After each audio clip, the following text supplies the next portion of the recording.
നീ ഒരടാറ് ചരക്കാമത്തെ. അതുകൊണ്ട് തന്നെയാ ഇത്രയും ദൂരമുണ്ടെന്നറിഞ്ഞിട്ടും നിന്റെ കയ്യിൽ 5 പൈസ ഇല്ലെന്നറിഞ്ഞിട്ടും ഞാൻ ഈ ഓട്ടത്തിന് ഇറങ്ങി പുറപ്പെട്ടത്. അല്ലാതെ ആ കിളവന്റെ വാക്കും കേട്ടിട്ടൊന്നുമല്ല.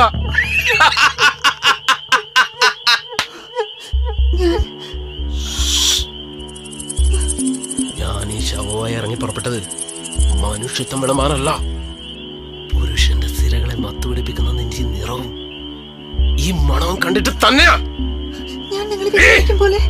മിണ്ടരുത്. ഈ ഒരു രാത്രി നടക്കുന്നത് എന്തും നിനക്കൊരു സ്വപ്നം പോലെ മറക്കാം.